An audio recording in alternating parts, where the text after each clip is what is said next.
Hey everybody, Pastor Dan here. This video is part of our Meet the Council series, where every week in the newsletter, I'm interviewing a different member of church council so that you all at home can get to know them a little bit. And I am very happy to be joined today by our new community engagement coordinator, Sharon Dunn. Sharon, how are you doing today?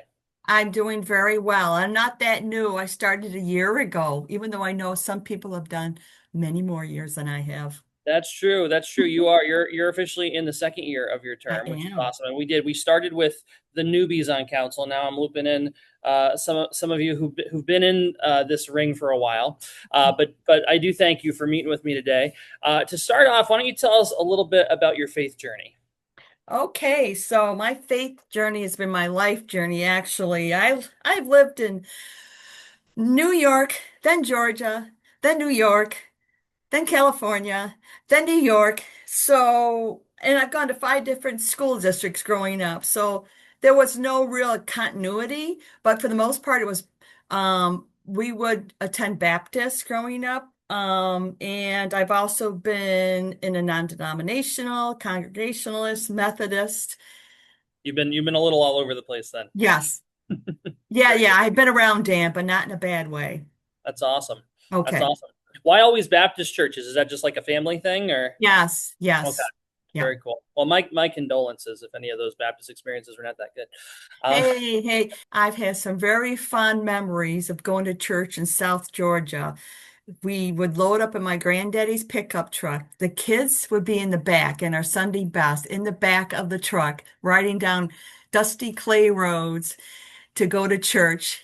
And we had a real fire and brimstone preacher, and we all just sat there, the kids, and like, okay. We and my grandmother would always make an angel food cake that she would slice up and put ice cream between the. So I have really good memories of Sundays in that's Georgia. awesome. Those are cool memories, and it sounds like the angel food cake and the ice cream would help offset a little bit of the hellfire and brimstone. So Yes, it was a bonus. great mix. It's a good balance. That's wonderful. What brought you to our church? How'd you end up at Brockport First Baptist? Okay, so during the pandemic, when nobody was going anywhere, and I felt the need for to find a church that I felt God in. I've been to many churches, but I didn't feel God as being like maybe the focus. And so I watched several online websites, and I saw your video, very intrigued, and I listened to some sermons, and then I started attending when we got the all clear to start being near each other again. And it wasn't before long before Martha took me under her wing. And then I went to those classes and then became a member. Martha's wonderful. Yes, she is. And here I am. That's fantastic. That's wonderful. Well, you've already made a huge impact in the handful of years that you've been part of our community, and now you are, as we mentioned, serving as our community engagement coordinator on church council. Mhm. What does the community engagement coordinator do? What does that role look like? Well, I help facilitate what's community engagement, which I'm going to say CE going forward, wants to do.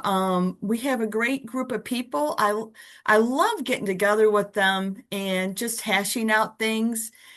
I like people to feel free to say what they think, and I think they do. And we just talk about things, and I'm the support. I'm a support. I don't do it all. That's for sure. It is not a one person job. That is for sure.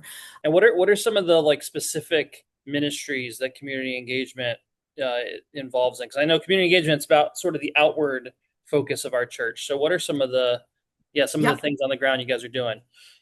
Well, pretty much everyone knows about Gathering Table.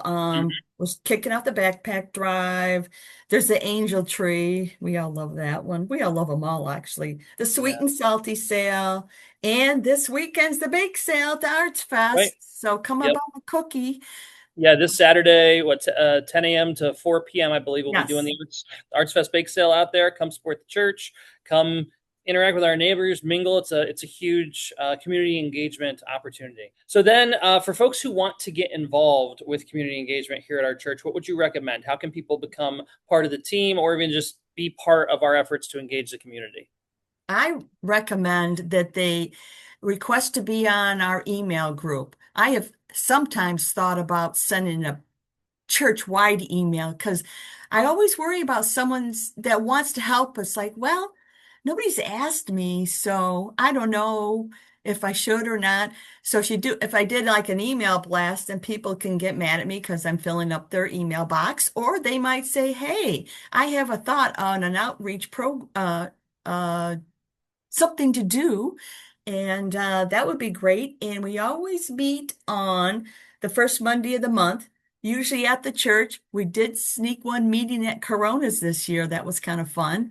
So we'd love to have you. Fantastic. So yeah, if you want to be part of community engagement here at Brockport First Baptist, if you want to find out what's going on month by month, the different opportunities that arise, we'll put a link actually in the newsletter and in the description of this video where you can subscribe to be on that email so that you get on Sharon's list and you get Hmm. those emails. Because I know in addition to all the special offerings that we do, backpack drive, stuff like that, gathering table, outward things like the Arts Fest. There's also the food pantry. There's a lot of things going Yep. on. So yeah, I think that's a great idea. The best way to be in the loop is to be on that list and be getting those emails. So Sharon, thank you so much for joining me today. I've really enjoyed our conversation. For everyone else, we will see you at worship this Sunday at 10 a.m. Grace and peace.